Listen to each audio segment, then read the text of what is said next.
इस्लाम में शराब हराम है, यह बात दुनिया का हर वो इंसान जानता है जो मेंटली फिट है। कई मुस्लिम कंट्रीज में तो शराब पूरी तरह से बैन है, ना ही वहां शराब बनती है और ना ही वहां शराब बिकती है। अभी पिछले साल कतर ने फीफा वर्ल्ड कप को होस्ट किया था, एक ऐसा वर्ल्ड कप जो दुनिया के सबसे बड़े टूर्नामेंट में से एक है, जिसमें मैक्सिमम टीम वेस्टर्न कंट्रीज से आती है, जहां शराब उनके कल्चर का एक हिस्सा है। बावजूद इसके कतर ने अल्कोहल को पूरी तरह से बैन कर दिया था। साल 2022 फीफा वर्ल्ड कप उसके इतिहास का ऐसा पहला टूर्नामेंट भी था जिसमें शैंपियन नहीं खोली गई। अब सवाल ये, आपने कभी सोचा आखिर इस्लाम में शराब हराम क्यों है? क्यों मुसलमानों को शराब से दूर रहने को कहा गया है?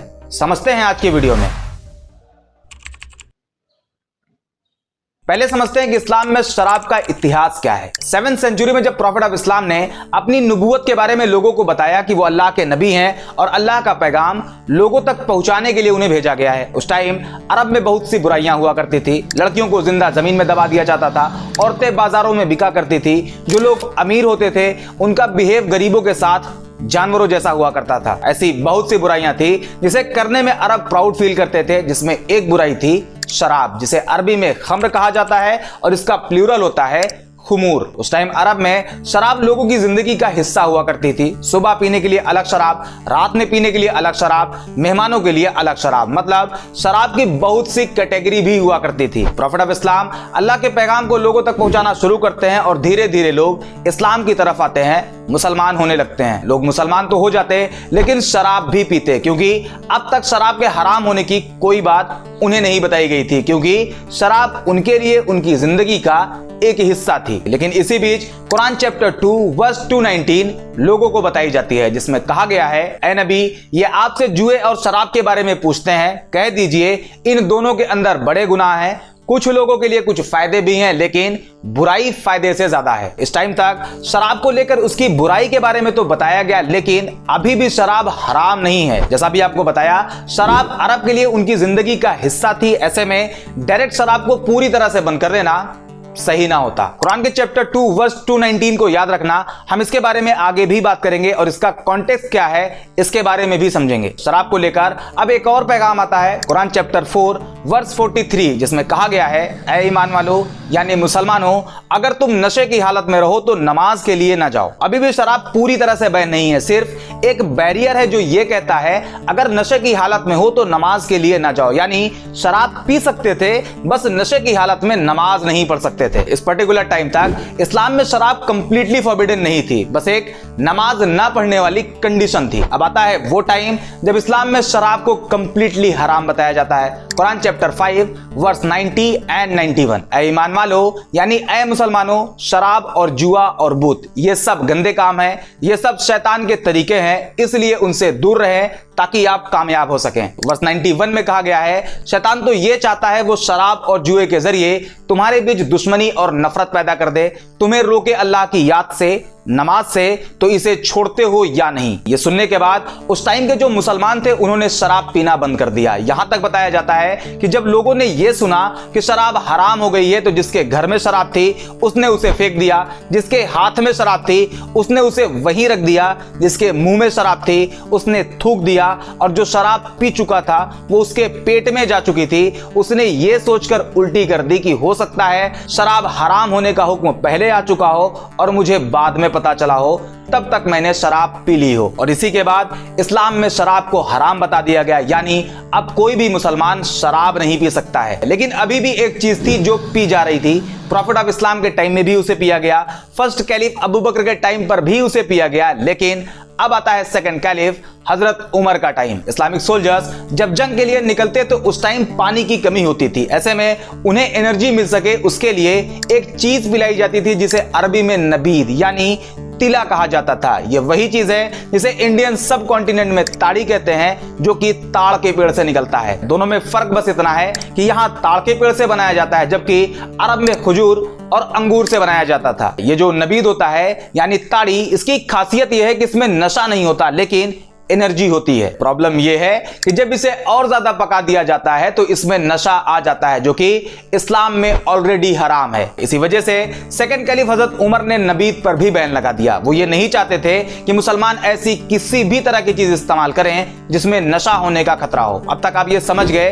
कि शराब को इस्लाम में हराम बताया गया है। यह बात कुरान से प्रूव होती है, लेकिन सवाल अभी भी वही है, इस्लाम में शराब को हराम बताया क्यों गया है? तो इसका जवाब बहुत आसान है। इस्लाम में कहा गया है शराब सभी बुराइयों की मां है। अब इसका क्या मतलब है? आपको एक चीज याद रखने के लिए कहा था, कुरान चैप्टर 2 वर्स 291, जिसमें कहा गया है शराब में फायदे से ज्यादा नुकसान है। कैसे? आइए समझते हैं। पहले बात करते हैं इससे होने वाले नुकसान के बारे में। Number 1, health implication. शराब पीने की वजह से कई तरह की खतरनाक बीमारी होने का खतरा कई गुना बढ़ जाता है, जैसे कि लीवर डिजीज जिसमें फैटी लीवर, एल्कोहलिक हेपेटाइटिस जैसी बीमारी, कैंसर जिसमें mouth cancer, liver cancer, breast cancer का खतरा, कार्डियोवैस्कुलर डिजीज इसमें high blood pressure, stroke and other cardiovascular issues. इसके अलावा brain health, digestive problem, immune system dysfunction, mental health issues जैसी कई खतरनाक बीमारियों का खतरा। एक रिपोर्ट के अकॉर्डिंग हर साल करीब 20 लाख लोगों की मौत सिर्फ लीवर डिजीज की वजह से होती है। दुनिया में जब 25 लोगों की मौत होती है तो उसमें एक मौत की वजह लीवर होती है, जिसका common reason hepatitis, alcohol and fatty liver होता है। Number 2, accident. Goa medical college की तरफ से करी गई एक स्टडी में पता चला कि सिर्फ इंडिया में जो रोड एक्सीडेंट होते हैं उसमें 12.7% डेथ सिर्फ अल्कोहल की वजह से होती है। इसके अलावा बर्थ डिफेक्ट्स,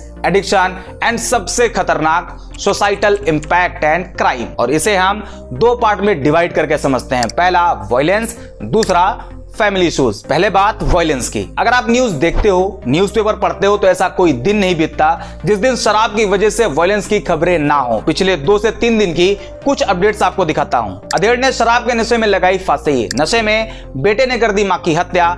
एक बाप ने नशे की हालत में अपने ही बेटे को मार दिया, जो कि सिर्फ 18 साल का था। इसके अलावा क्राइम अगेंस्ट वुमेन को लेकर एनसीआरबी का यह डेटा आपको हैरान कर सकता है। एनसीआरबी के 2015 के एक रिपोर्ट के अकॉर्डिंग वुमेन के खिलाफ होने वाले क्राइम में 85% क्राइम शराब के नशे में होते हैं, जो कि इमोशनल भी होता है, फिजिकल एंड सेक्सुअल भी होता है। इस तरह की एक नहीं बल्कि बहुत सी न्यूज रोज आती है, वो भी सिर्फ इंडिया में। अब आप पूरी दुनिया के बारे में सोचना। दूसरे नंबर पे आता है फैमिली इश्यूज। मैं आपको सिर्फ बिहार के बारे में बताऊं तो 83% वुमेन तब वायलेंस फेस करती हैं जब उनके हस्बैंड शराब के नशे में घर आते हैं, और शराब के नशे में वो अपनी ही वाइफ के साथ कैसा बिहेव करते हैं इसके बारे में आप जरूर जानते होंगे। आपके ही नजर में कोई ना कोई ऐसा इंसान जरूर होगा जो शराब पीकर अपनी ही फैमिली को हैरेस करता है। एक चीज मैं आपको और बताऊंगा जो हमारी सोसाइटी के लिए किसी काले धब्बे से कम नहीं। शराब को इस्लाम में हराम क्यों किया गया है उसके कई रीजन अब तक आप देख चुके हैं, और उसी में एक रीजन और है जो आपको जानना चाहिए। एक 24 साल का लड़का जो सुबह सुबह शराब पीता है, उसके फादर घर में नहीं होते, शराब के नशे में उसे कुछ समझ नहीं आता और अपनी ही मां का रेप करता है। गाजियाबाद में शराब से एडिक्ट एक नौजवान लड़का दिवाली की रात अपनी ही मां के गले पर ब्लेड रख देता है और धमकी देता है कि अगर उसने खुद को उसके आगे सरेंडर नहीं किया तो वो उसे मार देगा, एंड वो भी अपनी ही मां का रेप करता है। इस तरह के 1-2 केसेस नहीं है, अगर आप गूगल करके देखते हो तो कई हजार केस आपको मिल जाएंगे जहां शराब के नशे में लोग अपनी ही मदर, सिस्टर, यहां तक की ग्रैंड मदर को सेक्सुअली हैरेस किया हुआ है। उन्हें यह समझ नहीं आता कि वो कर क्या रहे हैं। जो वो कर रहे हैं वो बिल्कुल भी सही नहीं, लेकिन शराब उनके सोचने समझने की पावर को निल कर देती है, एक अच्छे खासे इंसान को दरिंदे जानवर में बदल देती है। ये कुछ रीजन है जो कि शराब की बुराइयों में आते हैं। कुरान के चैप्टर 2 वर्स 219 में यह भी कहा गया है कि शराब कुछ लोगों के लिए फायदेमंद है। तो इसका क्या मतलब है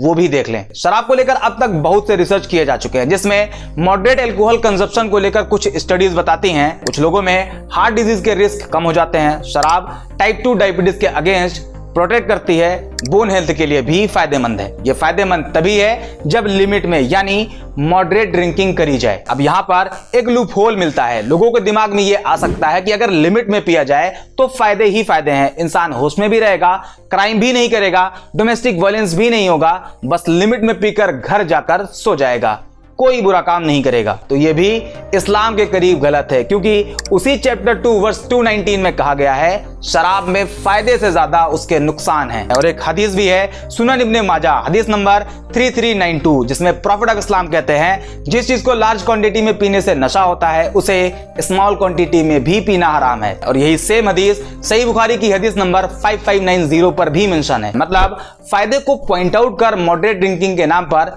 शराब नहीं पी जा सकती, वो इस्लाम में हराम है एंड कंप्लीटली हराम है। अब इसका रिजल्ट भी देख लें। जब आप क्राइम इंडेक्स बाय कंट्री देखते हो तो 144 देशों की लिस्ट में सबसे कम क्राइम जिस देश में रिपोर्ट होती है वो है कतर। वही कतर जहां फीफा जैसे बड़े इवेंट में भी शराब पर बैन लगा हुआ था। उसके बाद यूएई और उसके ऊपर आता है ओमान, उसके ऊपर बहरीन और फिर सऊदी अरेबिया। ये वो कंट्रीज हैं जहां शराब को हराम माना जाता है। Result lowest crime rate. उम्मीद करते हैं इस वीडियो से आपको कुछ ना कुछ वैल्यू जरूर मिली होगी। इस्लाम में शराब हराम क्यों है इसका जवाब आपको मिल गया होगा। अगर हाँ तो वीडियो को लाइक जरूर करें। बाकी अगर आपको हमारा काम पसंद आ रहा और आपके लिए पॉसिबल हो तो हमें ज्वाइन भी जरूर करें। ये हमें और अच्छे से काम करने के लिए मोटिवेट करता है। आज के वीडियो में इतना ही। बाकी शेयर एंड सब्सक्राइब तो कर ही देना।